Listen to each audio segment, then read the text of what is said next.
My son stood up at a crowded restaurant and called me a loser to my face. His mother, my ex-wife, said nothing. Her new husband just smirked. I didn't say a word either. I just went home. And by the following Monday, I had started the process of taking back everything I ever gave my son. The car he drove, the penthouse he lived in, and the company he thought he built. He was about to learn that a loser like me built his entire world, and a loser like me could tear it all down. My name is Reginald Covington, and at 72 years old, I've learned that silence has many shades.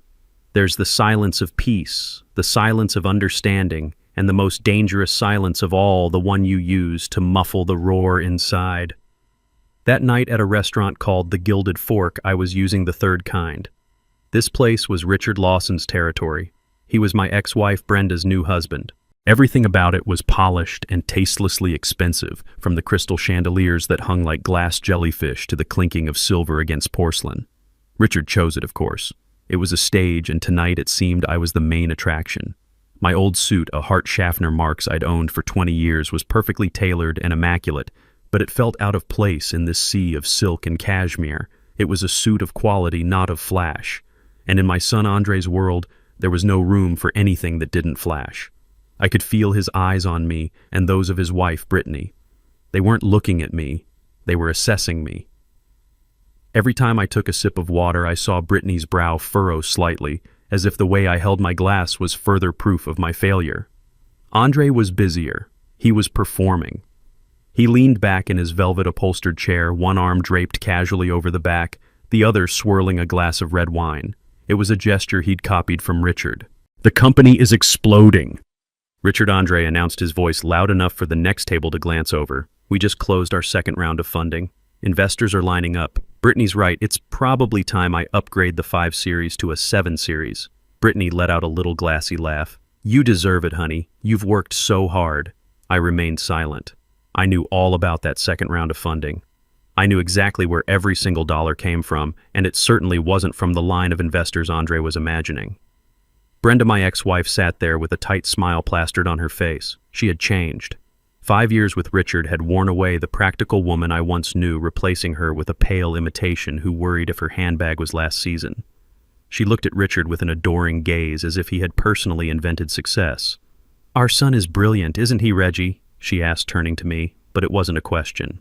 It was a statement, a silent comparison. "Our son is brilliant, unlike you." I just gave a slight nod and brought a piece of steak to my mouth. It was cooked perfectly, but I tasted nothing. All my senses were focused on the play unfolding before me. Richard, having let Andre have his monologue, finally spoke in his deep, patronizing tone. "Ambition is everything, Andre.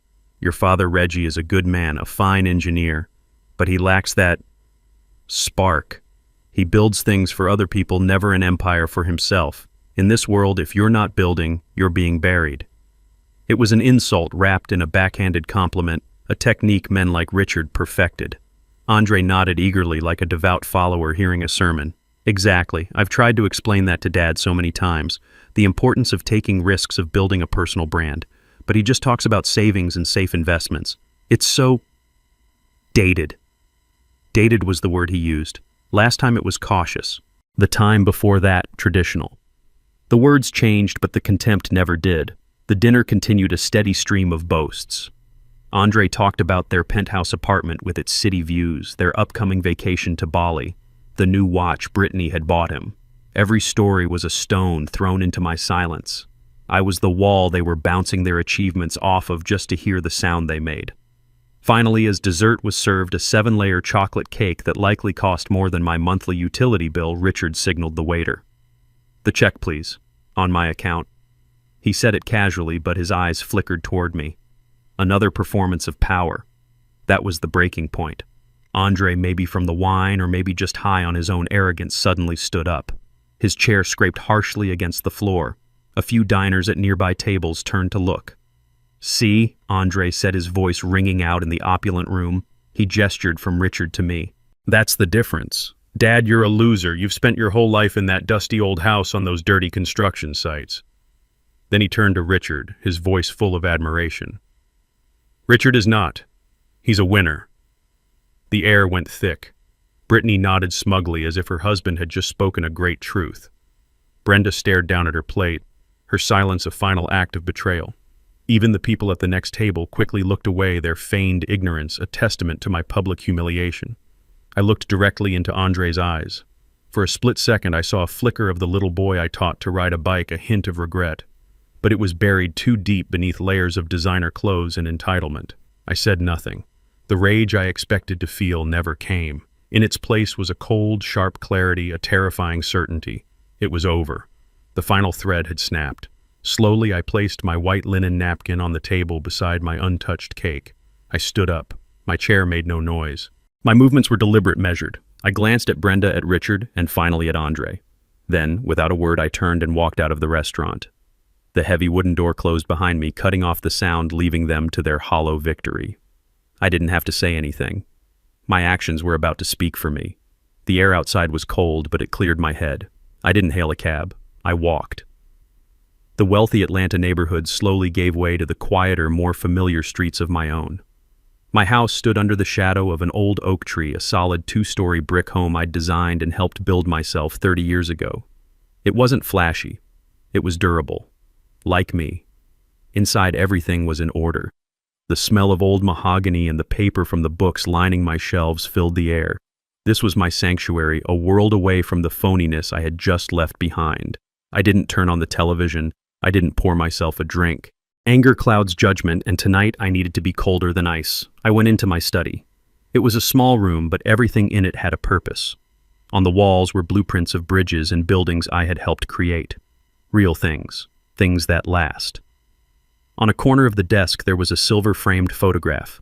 Andre, aged 5, wearing an oversized plastic construction helmet, grinning on my shoulders at a job site. His eyes then were full of pure pride and love. Where did I lose that boy?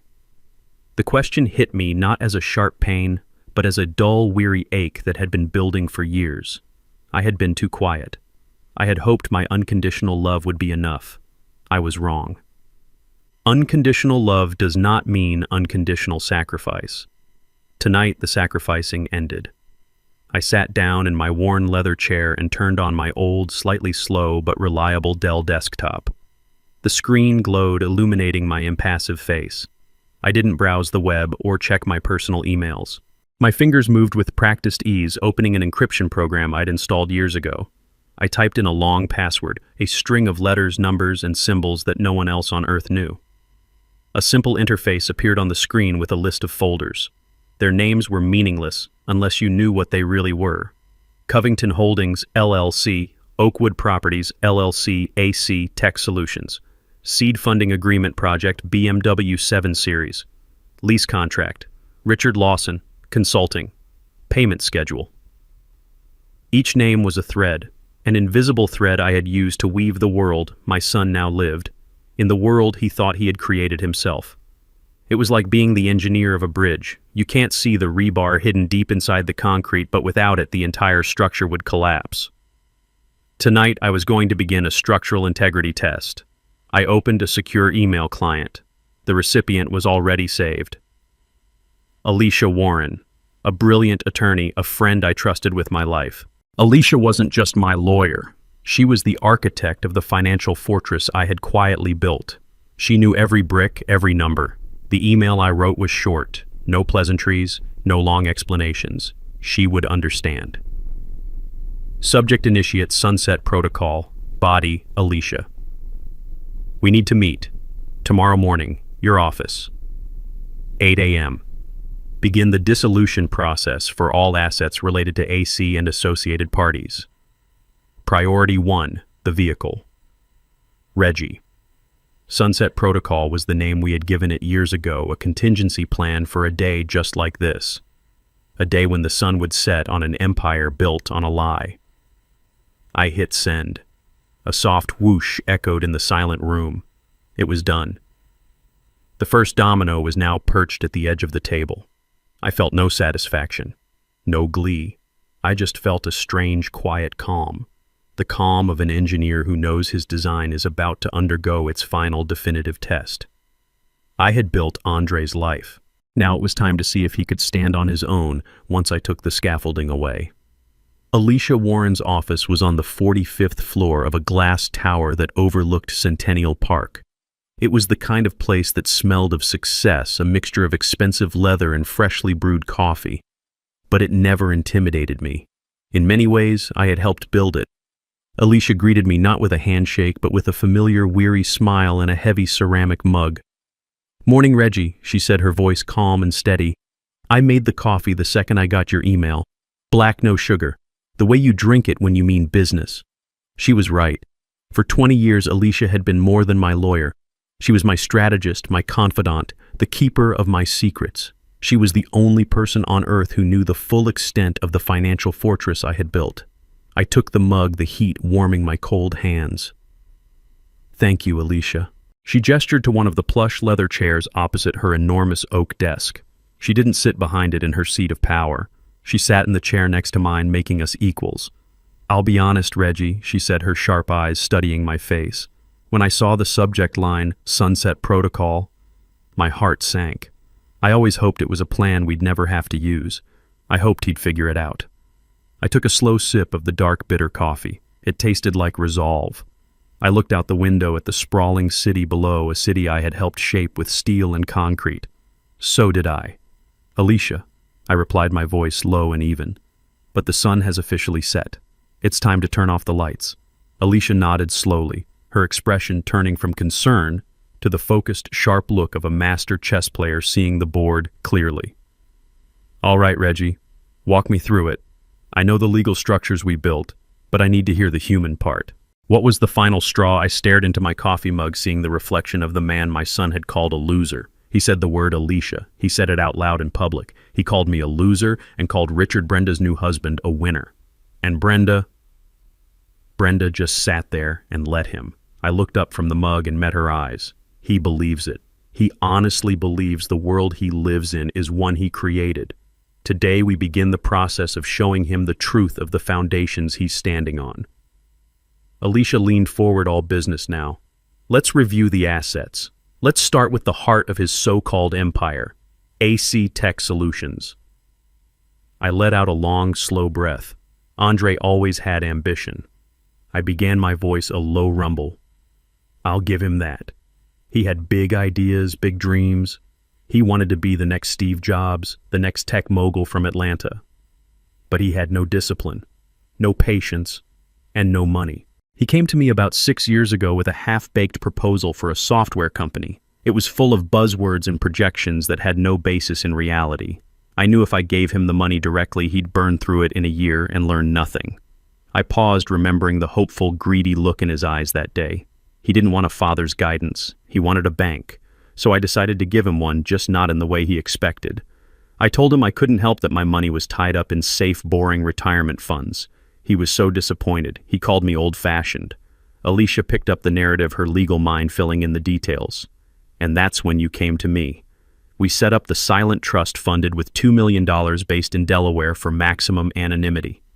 Then we created a shell venture capital firm, Innovate Future Group, based out of California. We hired a front man, a retired professor, to be the face of it.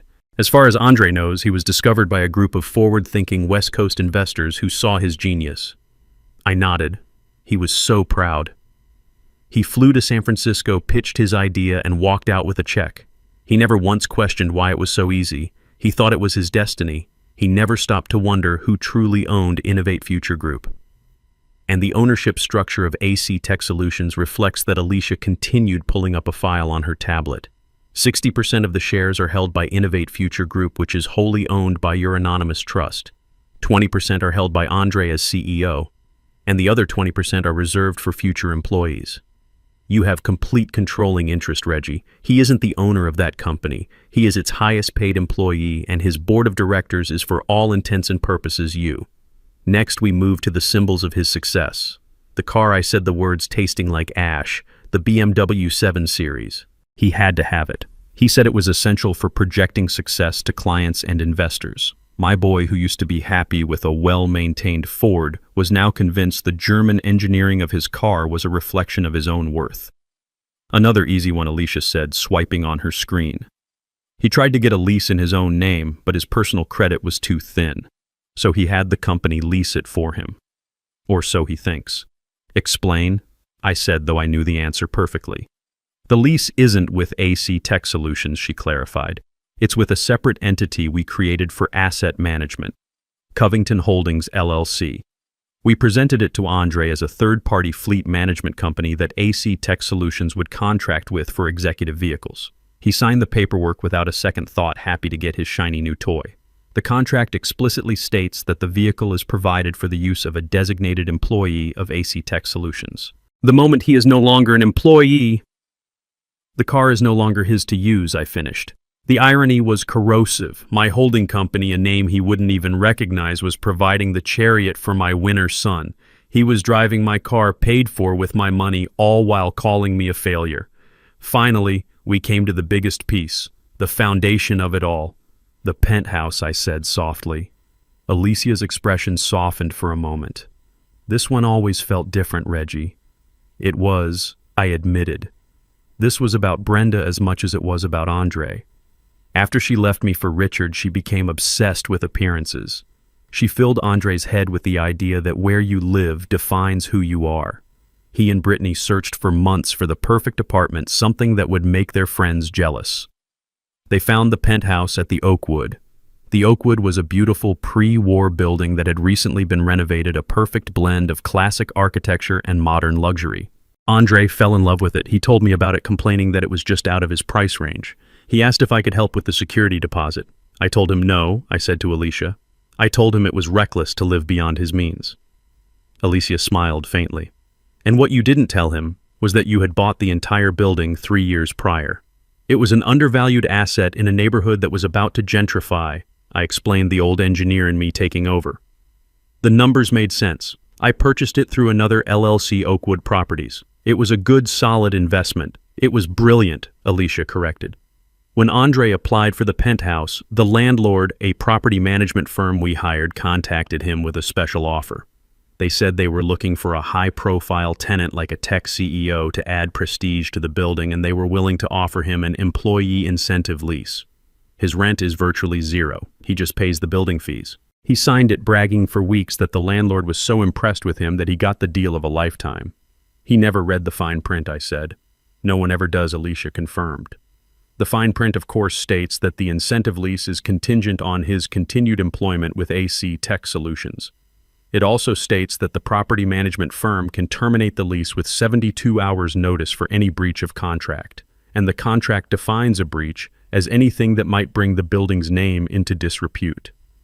So there it was, the whole house of cards laid out on Alicia's expensive oak desk. His company, his car, his home. Every pillar of his life was a carefully constructed illusion, designed, funded, and owned by the father he called a loser. He wasn't a self-made man. He was a trust fund baby who had never been told the truth. He has nothing, Alicia, I said, the weight of the words settling in the room. Everything he thinks is his is actually mine. Alicia leaned back, her work done for the moment. So, Reggie, what is your first move? According to the protocol, the first step is always symbolic. I thought about the arrogant look on my son's face, the way he gestured with his hand that wore a watch I'd paid for, driving a car I owned to go home to an apartment I provided. The car, I said without hesitation. We start with the car. A winner shouldn't have to ride the bus. Alicia made a note on her tablet, her fingers flying across the screen. The car it is, she confirmed, her voice now devoid of any emotion except professional focus. A tow truck can be dispatched to his residence by 9 a.m. Monday morning, citing the termination of the corporate lease agreement. It will be swift and entirely legal. But what's the larger strategy, Reggie? What's the timeline? Do we hit him with everything at once? The car, the corporate accounts, the eviction notice? We can have it all done by noon on Monday if you want. A full-scale blitz.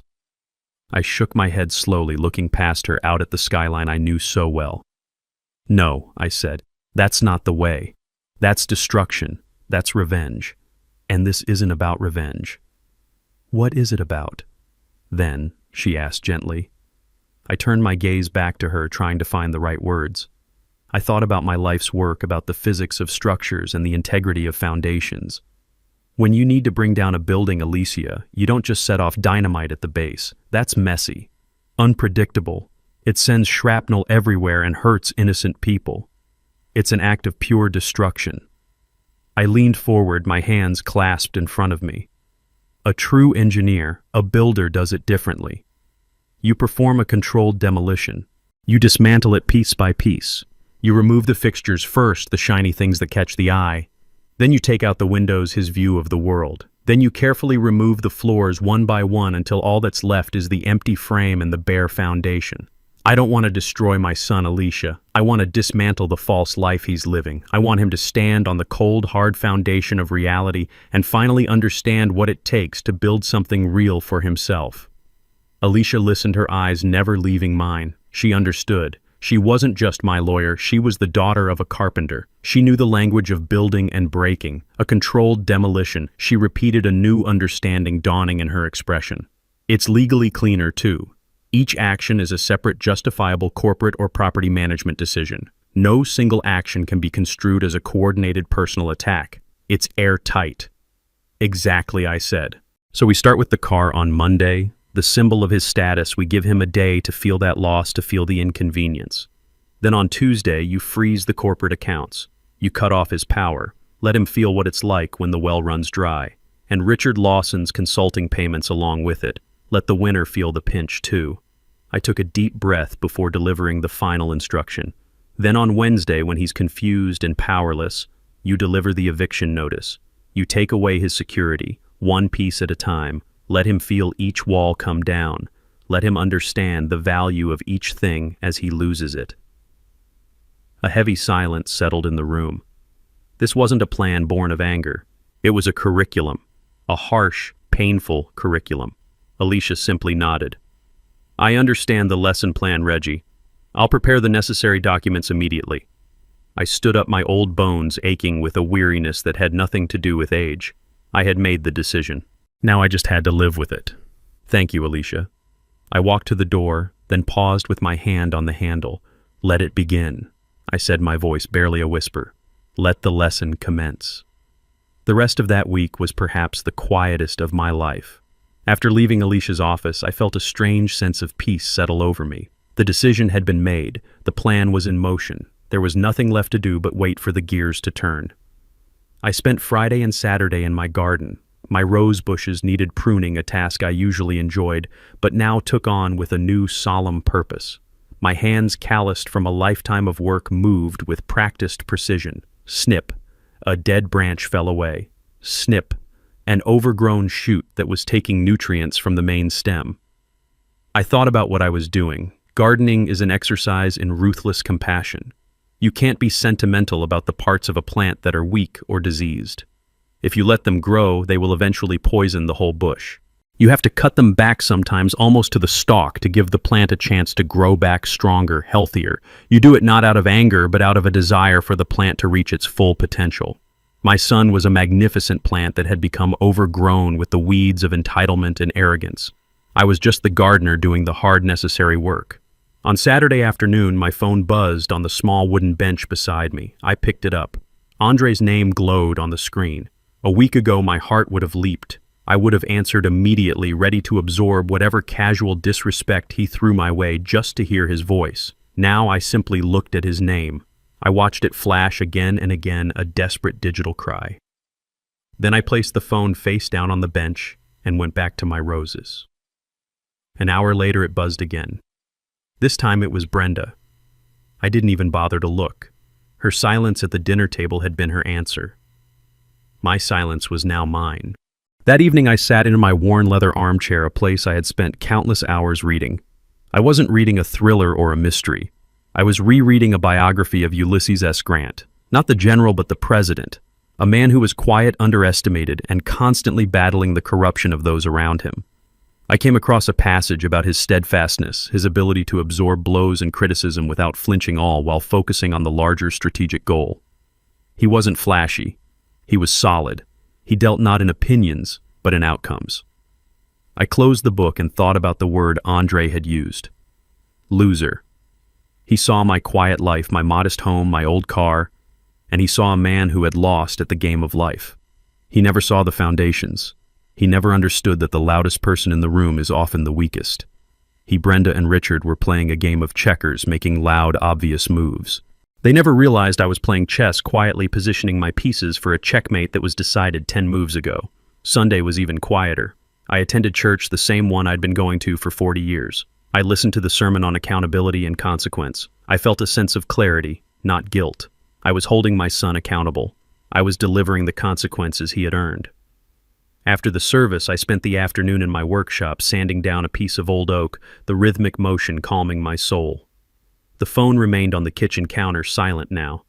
They had likely given up, assuming I was sulking. They had no idea.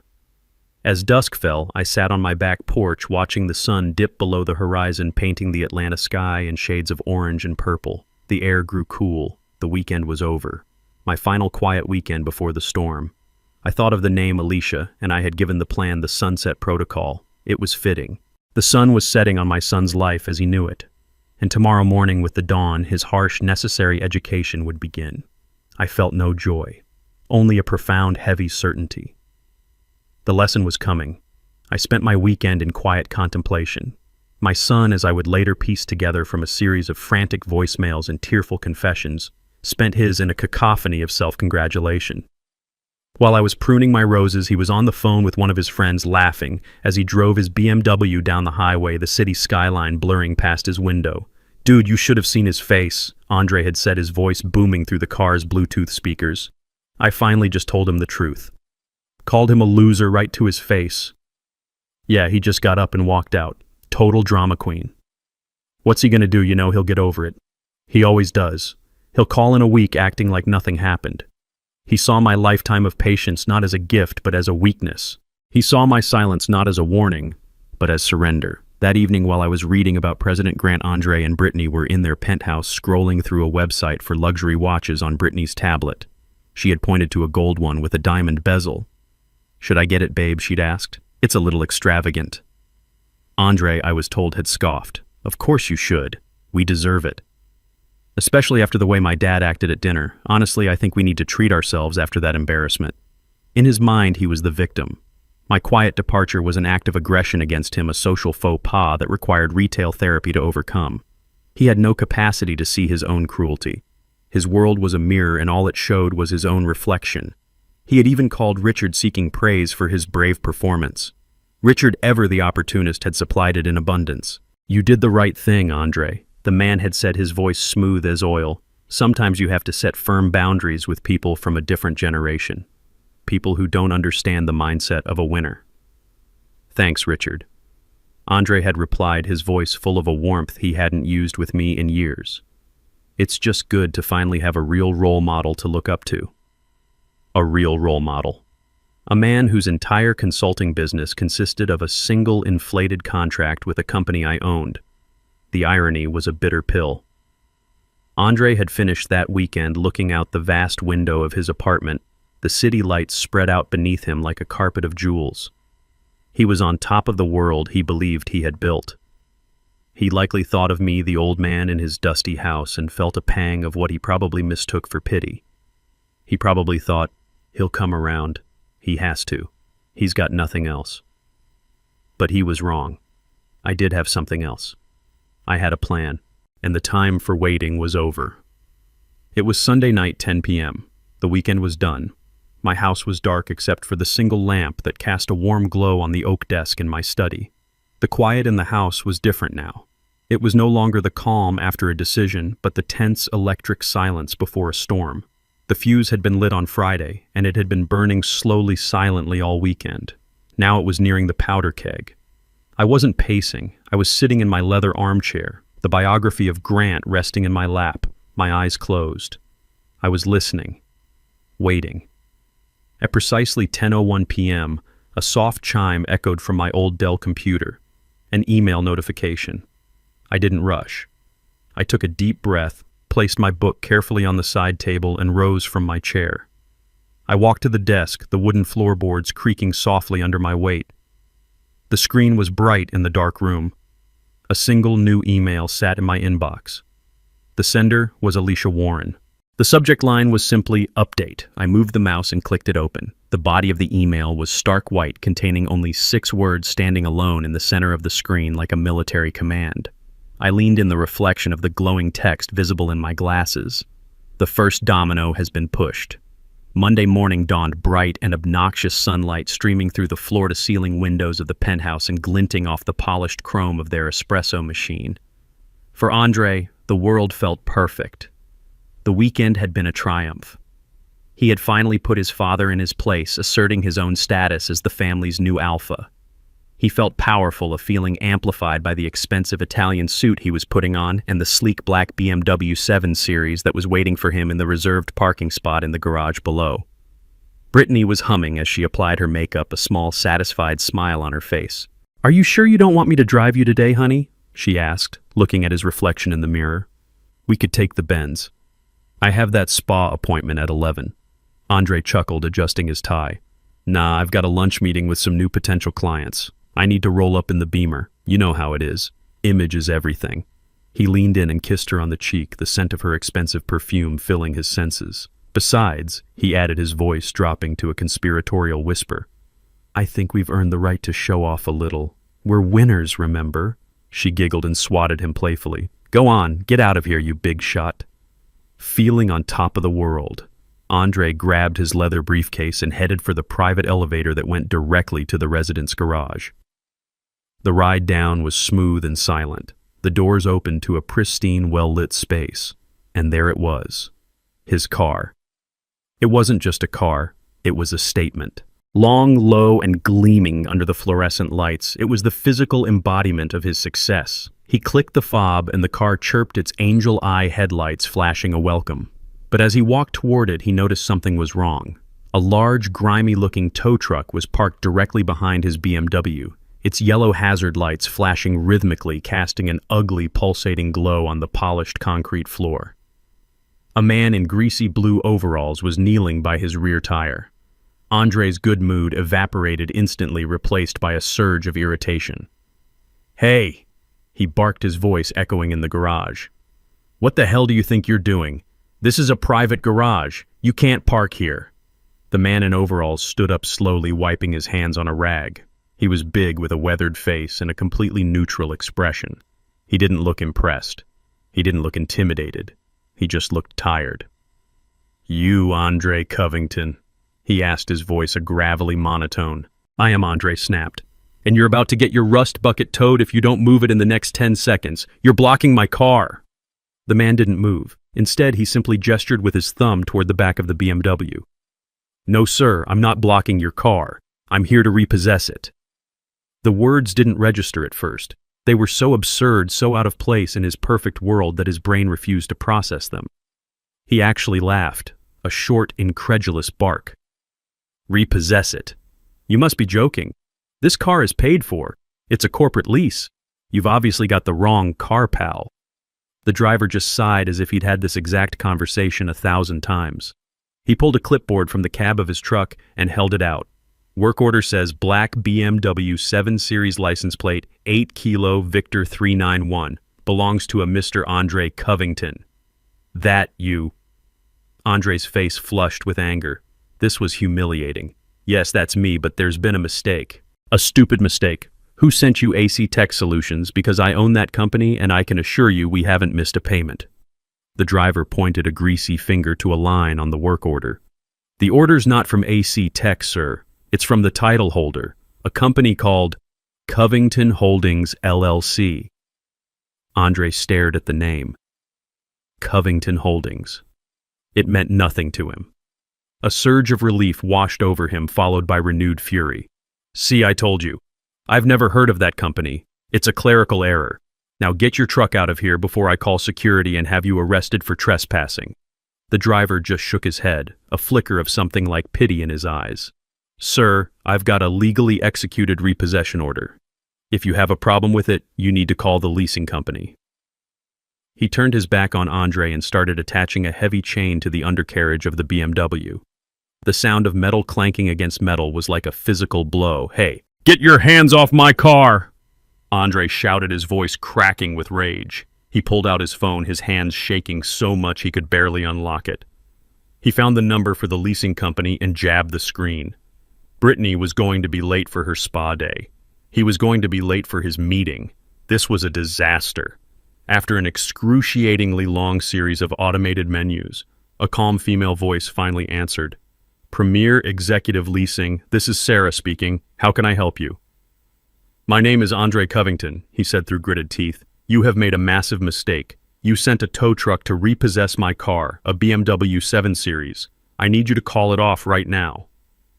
There was a moment of silence filled only by the sound of furious typing. I see your account, Mr. Covington, Sarah said, her voice perfectly polite and completely unhelpful.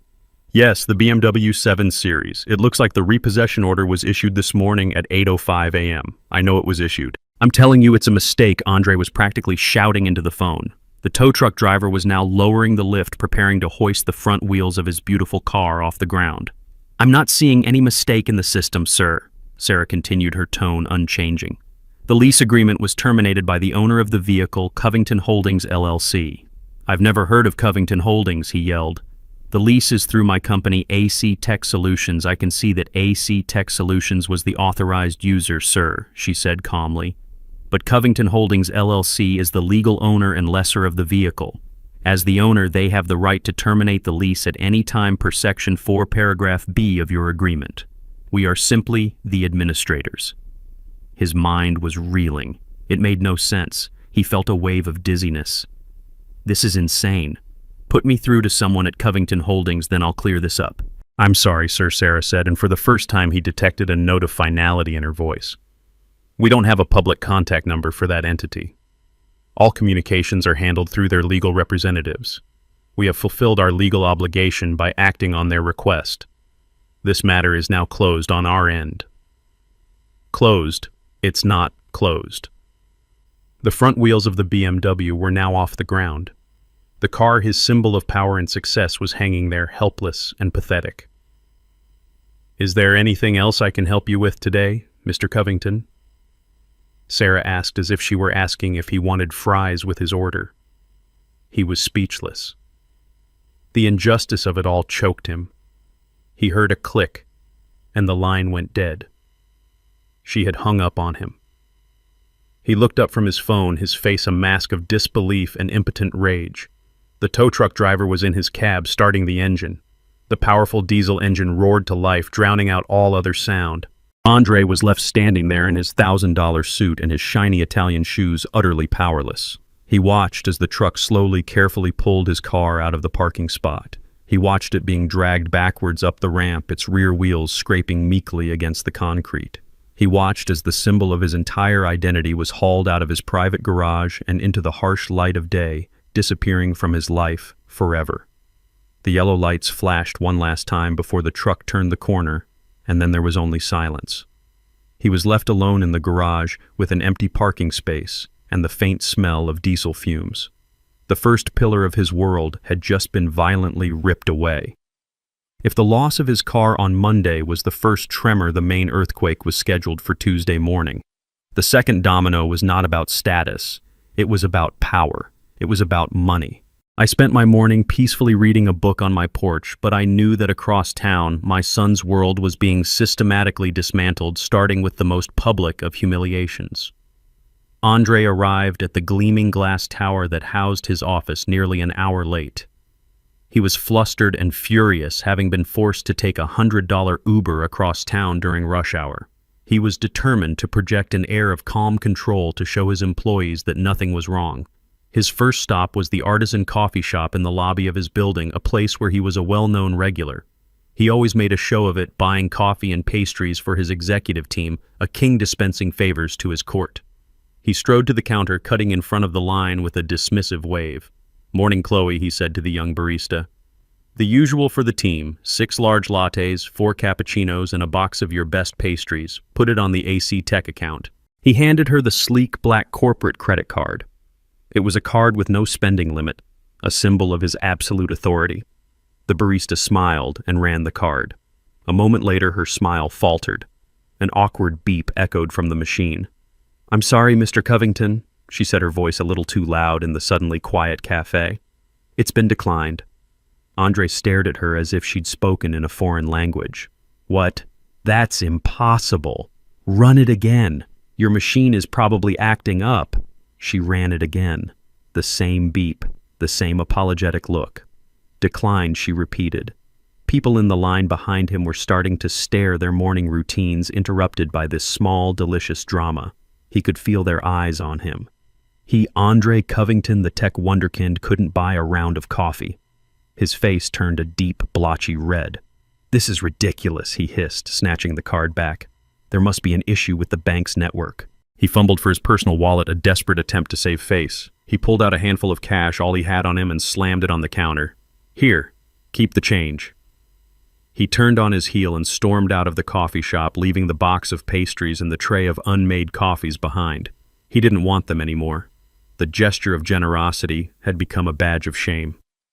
He rode the elevator up to his office on the 30th floor, his jaw clenched so tight it ached. His office was a corner suite with glass walls, a fishbowl for the whole company to see their leader at work.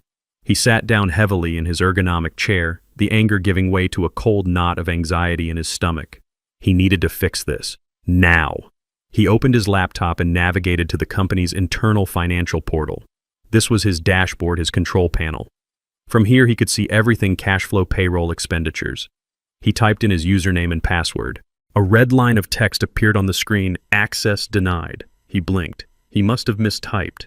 He entered his credentials again slowly this time, making sure each keystroke was perfect. Access denied. A cold sweat broke out on his forehead. This wasn't a glitch. This was a lockout. He, the CEO, the founder, was being barred from his own company's finances. He frantically clicked on the "Forgot Password" link, but the system returned another error: user profile not found. Please contact your system administrator. He was the system administrator. Panic, cold and sharp, began to rise in his chest. His breathing became shallow. He was trapped on the outside of his own creation. Just then, a notification popped up in the corner of his screen. A new email. The sender was an address he didn't recognize: Director at AC Tech Solutions. The subject was "Urgent Notice of Financial Restructuring." With a trembling hand, he clicked it open. The email was a masterpiece of cold corporate jargon. It was impersonal, emotionless, and utterly terrifying. To whom it may concern, it began. Please be advised that as of 900 a.m. Eastern Standard Time, the majority shareholders of AC Tech Solutions have initiated a comprehensive corporate restructuring. Under this directive, all executive-level access to financial accounts, corporate credit lines, and expenditure authorizations has been temporarily suspended, pending a full audit and review. All non-essential spending, including vendor contracts and consulting fees, is hereby frozen effective immediately. Further instructions will be provided in due course. It was signed simply, "The Office of the Directorate." Majority shareholders. The phrase echoed in his head. Who were they? He had always thought of the California VC firm as silent partners, happy to let him run the show as long as the numbers looked good. He had been wrong. They were not silent. And they had just stripped him of all his power without so much as a phone call. As he sat there staring at the screen, his world shrinking to the 4 glass walls of his office, his phone rang. The screen displayed Richard's name. For a second, he thought about ignoring it, but the habit of seeking his mentor's approval was too strong. He answered, trying to keep his voice steady. "Richard, hey." The voice on the other end was not the smooth, confident purr of the winner he knew. It was high-pitched, strained, and filled with raw panic. "Andre, what in God's name is going on? My monthly consulting fee, it didn't deposit. It's never late. I have payments due, Andre. The mortgage on the lake house, the payment on Brenda's new car. It's all automated." Andre felt the floor drop out from under him. The consulting fees, the email, it was all connected. I don't know, Richard." He stammered the lie, tasting like acid. "There seem to be some technical issues with the banking system here." "Technical issues?" Richard shrieked, his voice cracking. "My entire business. My only business is my contract with you. You told me this was a long-term secure partnership. You told me you were in control. You need to fix this, Andre. You need to fix this right now." The man he had called a winner, the role model he had praised just days before, sounded like a terrified child. Andre, who was used to receiving guidance from this man, was now being screamed at for answers he didn't have. "I'm trying, Richard," he said, his voice weak. "I'm looking into it." "Looking into it isn't good enough," Richard yelled. "My reputation is on the line. Brenda is asking me questions. What am I supposed to tell her? That her brilliant son can't even manage his own company's payroll?" The call ended with Richard hanging up in a rage, leaving Andre in a ringing silence. He was a king who had just discovered his castle was made of sand. He had no status, no power, and the one man he looked up to had just been exposed as a fragile dependent. He leaned forward and put his head in his hands, the gleaming city of Atlanta, visible through his glass walls, a world that suddenly felt 1,000,000 miles away. The second pillar had not just been removed, it had been pulverized, and he was standing in the dust. Wednesday was the day the final foundation was to be pulled out from under him. While I spent the day quietly sketching a new design for a community library, the third and final act of my son's education was being set in motion. The first blow had taken his status. The second had taken his power. This one was designed to take his sanctuary. Andre came home that evening a broken man. He had spent the day in his glass-walled office, a prisoner on display. He had been forced to cancel meetings, to dodge calls from vendors, and to endure the pitying, curious stares of his own employees. He had no car, no money, and no answers. The penthouse, once his triumphant fortress in the sky, was the only thing he had left. He walked through the door, hoping to find some comfort, some refuge from the nightmare his life had become. Instead, he found Brittany. She was not the bubbly, supportive wife he had left that morning. She was a storm cloud of anxiety and terror pacing the vast living room like a caged animal. Her face was pale, her eyes red-rimmed from crying. She had clearly been on the phone all day hearing the whispers, the rumors. The news of his public humiliation at the coffee shop had spread like wildfire through their social circle. Her spa day had been a parade of concerned friends asking questions she couldn't answer. "Andre, what is happening?" she cried the moment he walked in, her voice shrill. "My credit card was declined at the salon, my personal card. The one you pay for, they said the account was frozen. I had to use my emergency debit card. I have never been so embarrassed in my entire life." Andre didn't have the energy to fight. He dropped his briefcase by the door, the sound echoing in the cavernous, silent apartment. "I don't know, Brittany," he said, his voice hollow. "There's some kind of hostile takeover happening. The investors, they've locked me out of everything. I'm trying to fix it. Trying to fix it," she shrieked, her voice rising with hysteria. "Our friends are calling me Andre. They're asking what's wrong. Jessica heard from someone at your office that you're being forced out. Is that true? Are you losing your own company?" Before he could answer, there was a sharp, authoritative knock on the door. It wasn't the gentle tap of a neighbor or the buzz of a delivery. It was a sound that demanded to be answered. Brittany froze her eyes wide with fear. Andre, his heart pounding, walked to the door and looked through the peephole. A man stood there in a crisp gray suit. He didn't recognize him. He looked like a lawyer or a banker. He looked like bad news. Reluctantly, Andre opened the door. "Good evening," the man said, his voice polite but devoid of warmth. "Are you Andre Covington?" "Yes," Andre said, his own voice sounding weak in his ears. "Who are you?" "My name is Mr. Harrison. I'm the new senior property manager for the Oakwood." The man offered no handshake. He held a large manila envelope in his hand. "The new property manager?" Andre asked, confused. "What happened to Frank?" "Mr. Albright is no longer with the property management firm," Harrison said smoothly. "There has been a change in ownership. May I come in for a moment?" He didn't wait for an answer, stepping past Andre into the marble entryway as if he owned the place. And in a way he did. Brittany stood by the window, wrapping her arms around herself, watching the scene unfold with a look of pure dread. Mr. Harrison's eyes swept across the apartment, taking in the designer furniture, the expensive art, the sweeping views of the city. He seemed completely unimpressed. "This is a lovely apartment, Mr. Covington," he said, his tone suggesting the exact opposite.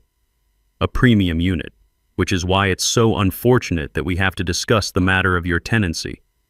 He opened the manila envelope and pulled out a sheaf of papers.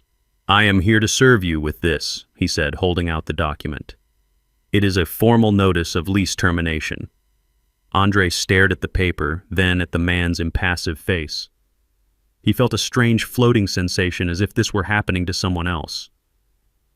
"Lease termination? What are you talking about?" "Our lease is paid up for the year. We have a special arrangement." "Ah, yes. The employee incentive lease, Mr. Harrison said, a slight condescending smile touching his lips. "I have a copy of it right here. A very generous arrangement indeed. A $0 monthly rent for a high-value executive tenant. However, the lease is quite specific. I'll direct you to Section 7, Clause C." He tapped a highlighted paragraph on the document in his hand. The lease is explicitly contingent upon your continued employment with an affiliated company, in this case AC Tech Solutions. It has come to our attention as the property owners that you are no longer employed there in a capacity that qualifies you for this incentive program. I haven't been fired, Andre insisted, his voice rising in desperation. My access has been suspended.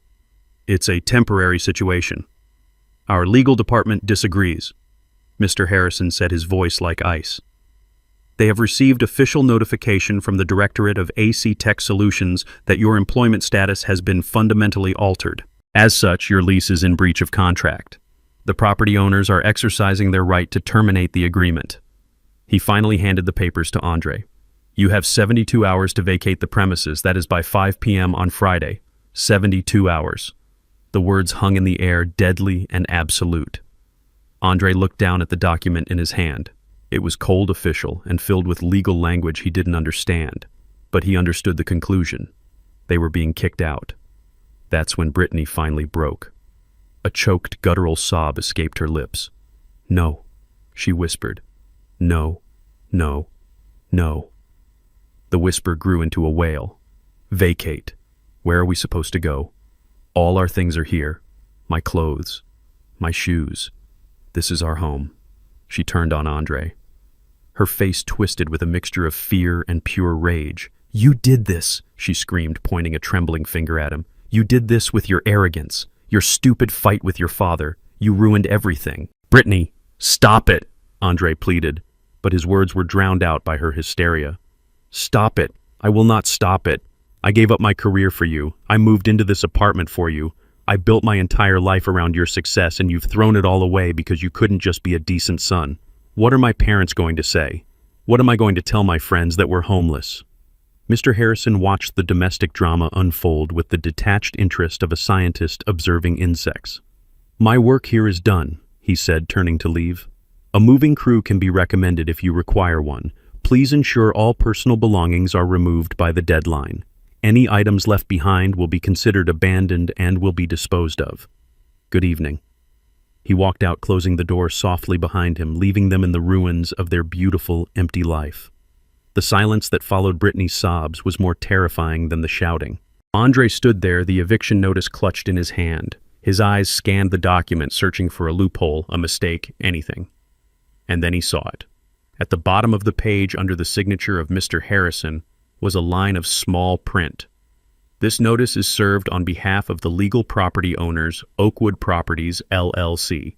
Oakwood Properties, another name he didn't recognize, another invisible force controlling his life. A car repossessed by Covington Holdings, a company seized by anonymous shareholders, a home taken by Oakwood Properties. It was a coordinated attack. This wasn't bad luck. This wasn't a hostile takeover. This was personal. And in that moment of absolute despair, as he stood in the home he no longer owned with the wife who now hated him, stripped of his car and his money, a lifetime of resentment and denial finally coalesced into a single burning point of rage. There was only one person who could be behind this. One person who was quiet enough, clever enough, and he now realized ruthless enough to orchestrate such a complete and total destruction. The person he had dismissed as a failure. His hands shook as he pulled his phone from his pocket. He didn't think about what he would say. He was past thinking. He was a cornered animal, and he was going to lash out at his tormentor. He found the number he hadn't called in over a week and hit dial. It rang once, twice. Then he heard the calm, familiar voice on the other end. Hello? The sound of his father's voice, so steady and untroubled, broke the last of his restraint. You, Andre snarled into the phone, his voice a venomous whisper. You did this. All of it. The car, the company, the apartment. This was you, wasn't it? He wasn't asking a question. He was making an accusation. He heard a long silence on the other end of the line. It was the same silence from the restaurant, the same silence from the weekend. But now it wasn't a silence of weakness. It was the silence of absolute power. When my voice finally came, it was quiet, but it carried the weight of an anvil. Andre, I said, I think it's time we had a talk. He arrived less than 30 minutes later.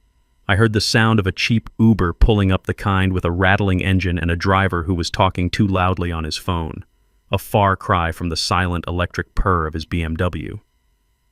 I didn't go to the door. I simply waited in my study, the same room where I had launched the protocol that had systematically erased his life. I heard the doorbell ring, a frantic, impatient jab. I let it ring again before I used the intercom on my desk. "The door is open, Andre. Come to the study." He stormed in, not with the confidence of a CEO, but with the blustering rage of a cornered child. His expensive suit was wrinkled, his tie was loosened, and his face was pale and slick with a sheen of desperate sweat. He stood in the doorway of my small study, his chest heaving, his eyes scanning the room as if searching for the hidden levers of his destruction. He looked at the old oak desk, the shelves overflowing with books on engineering and history, the framed blueprints on the wall. For the first time in his life, he was seeing this room not as his father's dusty, boring hobby space, but as it truly was, the command center. I was sitting in my worn leather chair behind the desk. I didn't stand up. I didn't raise my voice. I simply watched him, my hands folded calmly on the desk's surface. In this room on my territory, I was the one with the power. The silence stretched thick and heavy. I let it hang in the air, forcing him to be the one to break it. "How could you?" he finally burst out, his voice a ragged mess of anger and disbelief. "How could you do this to me, to your own son, to your family? You've destroyed everything, everything I've ever worked for. The phrase was so absurd, so completely detached from reality that I almost laughed. But this was not a time for laughter. This was a time for cold, hard lessons. I looked at the man standing before me, this man-child who had built his entire identity on a foundation of my money and his own lies. He wasn't a supplicant, not yet. He was still too proud, too angry. He hadn't come here to apologize. He had come here to demand that I fix the world he had broken. I let his words echo and die in the quiet room. I didn't respond to his accusations. I didn't engage with his drama. I simply gestured to the simple wooden chair opposite my desk. "Sit down." "Andre," I said, my voice quiet, but carrying an authority he had never heard from me before. "The yelling is over. You've had your say. Now it's time for you to listen." He sat. The anger hadn't left his face, but it was now mixed with a confused, fearful apprehension. It was the look of a man who senses the ground is about to give way beneath him, but doesn't know why. I didn't give him time to gather his thoughts or formulate another accusation. I simply swiveled the large monitor on my desk to face him. The screen was blank except for a single folder in the center labeled simply, "The Foundation." "You said you worked for everything you have." I began, my voice as calm and steady as a surveyor's hand. "That's a commendable sentiment. So, let's review your work. Let's start with your greatest achievement. AC Tech Solutions." I clicked open the folder. A series of legal documents appeared neatly organized. "Do you remember 6 years ago when you pitched your idea to those venture capitalists in California, Innovate Future Group?" He nodded slowly, a flicker of his old pride in his eyes. "They saw my potential. They believed in my vision." "They did," I agreed, "because I instructed them to." I clicked on a document titled Innovate Future Group Incorporation. The articles of incorporation were clearly displayed. I pointed to the section listing the primary shareholder. "Innovate Future Group is a shell corporation, Andre. It was created by my lawyer, Alicia Warren, for the sole purpose of funding your company. And as you can see, it is wholly owned by an anonymous trust based in Delaware." His eyes narrowed, struggling to understand. "A trust? What trust?" I opened the next file, Covington Family Trust Declaration. My name was listed as the sole grantor and trustee. His name was listed as a potential beneficiary, but with no controlling rights. "This trust," I said quietly. "My trust. I didn't want to just give you the money. I wanted you to feel like you had earned it. So I created a stage for you with actors and props, but you seem to have mistaken the stage for reality." I then opened the final document in that section, the AC Tech Solutions Shareholder Agreement. My finger traced the line item showing Innovate Future Group's 60% controlling stake. "You don't own your company, Andre," I said, my voice cutting through the silence like a scalpel. "You are its chief employee. You have a 20% stake, a generous gift, but one that leaves you with no actual power. The majority shareholders, the board of directors, you've never met. That's me. You're not building a company, Andre. You're playing in a sandbox I built for you." He was shaking his head, a gesture of pure denial. No, that's not possible." I built it. I didn't argue. I simply moved on to the next exhibit. Let's talk about your car. Or rather, my car. I closed the company folder and opened a new one labeled Assets. The lease agreement for the BMW 7 Series filled the screen. You told me you needed it to project success, a noble goal. But your personal credit wasn't strong enough, was it? So the company leased it for you. It was a corporate expense, he said weakly, grasping at straws. Not exactly, I corrected him. Your company doesn't have the credit for a vehicle like that either. The lease, as you can see, is not with AC Tech. It's with a different company. I highlighted the name at the top of the contract. Covington Holdings, LLC, another one of my companies. You were listed as an authorized user and employee perk. You didn't earn that car, Andre. You were permitted to drive it. And when your behavior no longer merited that perk, the permission was revoked. It's that simple. He looked as if he had been physically struck. The symbol of his status, the very machine that announced his arrival as a winner, was just a hand-me-down from the father he scorned. He opened his mouth to speak, but no words came out. I was relentless. I moved to the next folder. And then there's the penthouse. Your castle in the sky. I opened a file containing the deed to the Oakwood building. The owner was listed clearly, Oakwood Properties, LLC. I then brought up the incorporation papers for that LLC. Again, my name was the only one on it. You told me about that apartment, I said, my voice softening slightly, a calculated move to make the blow land harder. You said it was perfect, but just out of your price range. You were right. It was. You couldn't afford it. In fact, no one can rent that particular unit. But the lease, he stammered. The employee incentive lease? There is no such thing, I said flatly. That was a fiction, a story created by the property management firm that works for me to make you feel special. The truth is much simpler. I bought that entire building 3 years ago as an investment. You weren't a high-profile tenant. You were my son living rent-free in my house. You weren't a resident, Andre. You were a guest, and your behavior was no longer welcome. The blood had drained from his face. He was staring at the screen at the irrefutable black and white proof of his entire fraudulent life. Every pillar he had used to define himself, his company, his car, his home, was an illusion I had created. He looked up at me, his eyes wide with a dawning horror. The anger finally extinguished, replaced by something much worse, utter humiliation. But I wasn't finished. There was one more piece, the keystone that held the entire rotten arch together. You called me a loser, I said, my voice dropping to a near whisper. And you called Richard Lawson a winner. You looked up to him. You called him a role model. Let's talk about your role model. I opened the final folder. It was labeled simply, Consulting. Inside was a single document, a contract between AC Tech Solutions and Richard Lawson Consulting. I scrolled down to the payment schedule, a recurring monthly payment of $50,000. Richard is a business consultant, I explained. And a consultant needs clients. Did you ever wonder why he never talked about his other clients? Why his only business seemed to be giving you advice? Andre stared at the numbers on the screen. He knew them well. He was the one who authorized the payments. That $50,000 monthly fee. That's his only income.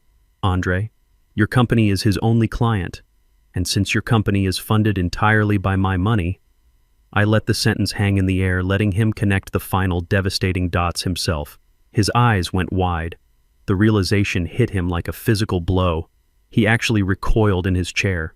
The winner you admire so much? I continued, my voice calm and precise. The man your mother left me for the man who lives in a big house and drives a fancy car and lectures me on ambition. His entire lifestyle is funded by me. I pay his mortgage. I pay for your mother's new car. The money flows from my trust through your company and directly into his pocket.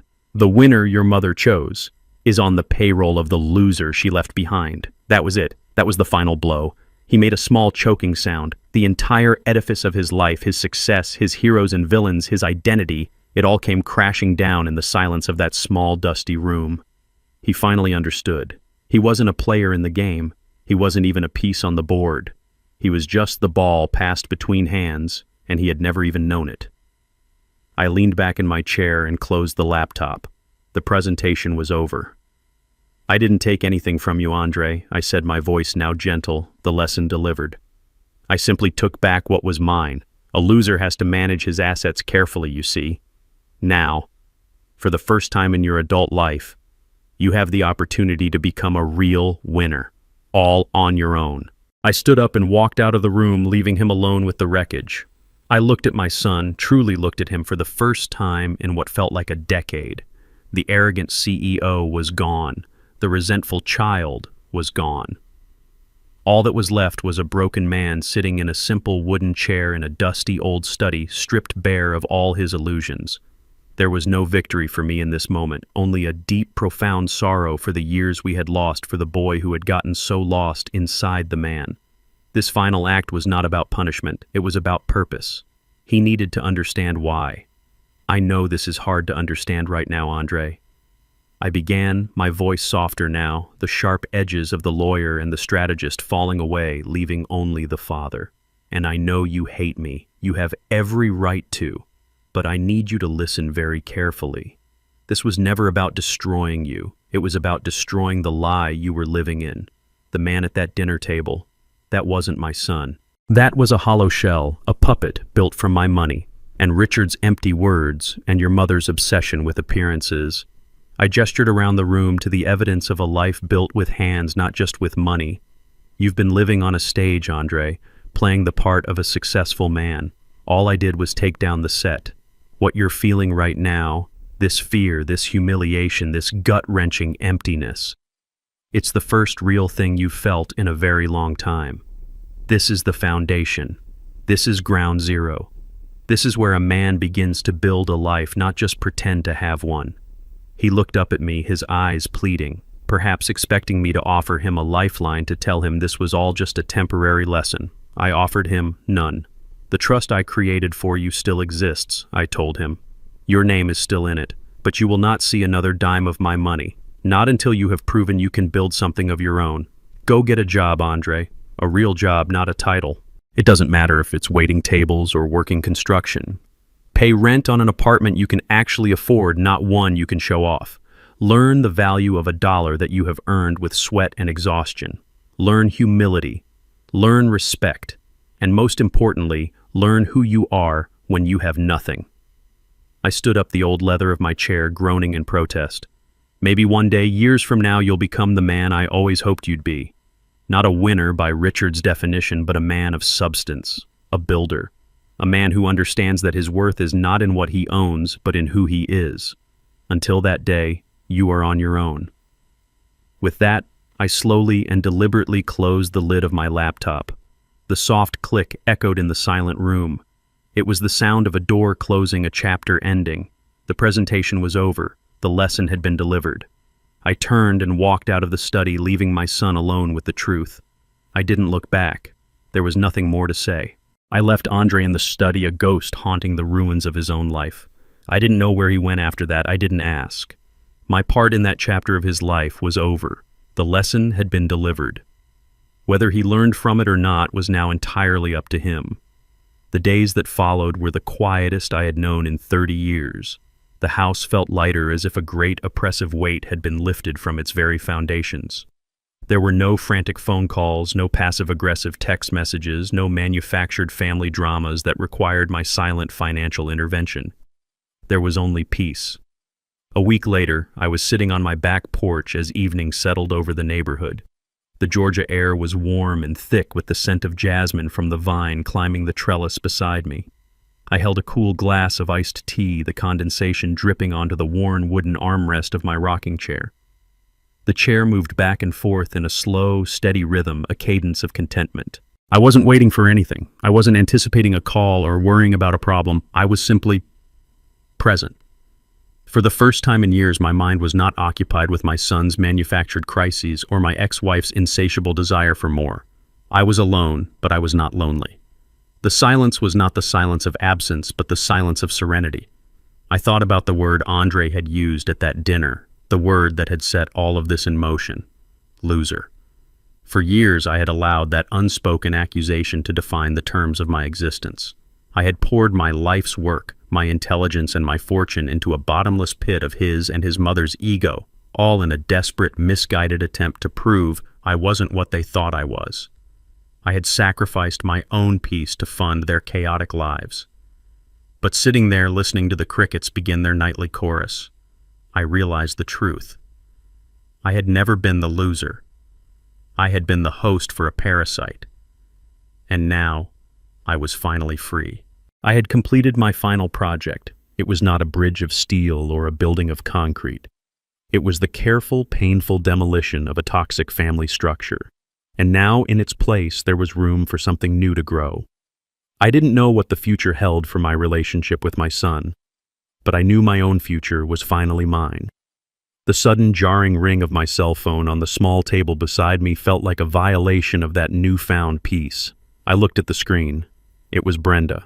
I almost didn't answer. I had nothing left to say to her, but some part of me, a lingering curiosity, perhaps wanted to see the final act of this play. I let it ring a few more times, a small assertion of my new boundaries, before I picked it up. I pressed the button and held the phone to my ear but said nothing. For a moment, all I heard was ragged, frantic breathing. Then her voice came through a torrent of raw, unfiltered panic. It was not the voice of the poised, condescending woman from the restaurant. It was the desperate shriek of someone whose world was on fire. Reggie. Reggie. Thank God. You have to do something. You have to help us. I remained silent, letting her words rush into the void.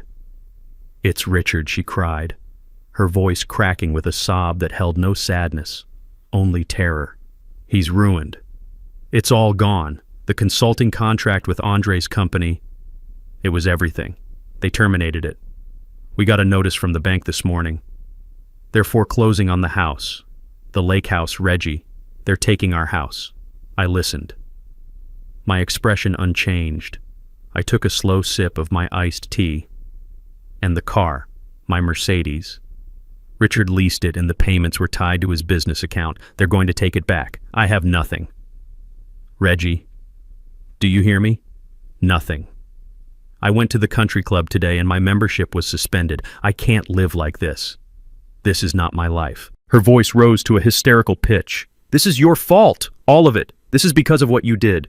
You were jealous of Richard, jealous of Andre's success, so you decided to destroy all of us. How could you be so cruel after everything we had, after all our years together? I am the mother of your son.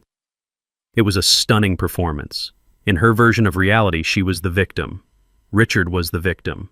Their extravagant, debt-fueled lifestyle was something they were entitled to, and I was the villain for turning off the faucet that had supplied it all. There was no apology for what had been said at the dinner. There was no concern for Andre's well-being. There was only a desperate, selfish demand that I put her world back together. She hadn't changed. She never would. And in that moment, I felt the last lingering chain of obligation to her turn to dust and blow away in the evening breeze. She was still ranting, her words blurring into a meaningless stream of accusations and pleas. You have to fix this, Reggie. You have to call those people the ones who own Andre's company. You have to tell them to reinstate the contract. You have the money. You always have the money. You owe us that much. You owe me. I let her finally run out of steam. The silence that followed was heavy with her expectant, desperate breathing. She was waiting for me to give in, to do what I had always done, quietly clean up the mess. I let the silence stretch long and uncomfortable. I listened to the crickets. I watched a firefly blink in the growing darkness. I savored the feeling of my own unshakable peace. When I finally spoke, my voice was quiet, calm, and utterly final. It held no anger, no satisfaction, no emotion at all. It was simply a statement of a new and permanent truth. Brenda, I said, that is no longer my problem. I didn't wait for a reply. I didn't need to hear her shock, her rage, or her pleas. The conversation was over. A conversation that had been going on for 30 years was finally mercifully over. I pressed the end call button on the screen and placed the phone face down on the table. Then I leaned back in my rocking chair. The slow, steady rhythm returned. The scent of jasmine filled the air. The stars were beginning to appear in the deep purple sky, distant and beautiful and indifferent. I had reclaimed my dignity. I had reclaimed my peace. I had reclaimed my life. And in the profound, perfect silence of that Georgia evening, I finally felt like a winner. This painful chapter taught me a lesson that took 72 years to fully understand. For too long, I had confused financial support with fatherly love, and in doing so, I allowed my patience to be seen as weakness. I thought that by providing a safety net, I was helping my son, but I was only enabling a boy to live in a man's world without any of the responsibility. I have learned that true strength is not found in endless giving, but in the courage to set firm boundaries. And sometimes the most profound act of love is to take everything away, forcing someone to stand on the cold, hard foundation of reality so they can finally learn to build a life for themselves. I'm truly curious to hear your thoughts, so tell me in the comments, what would you have done in my place?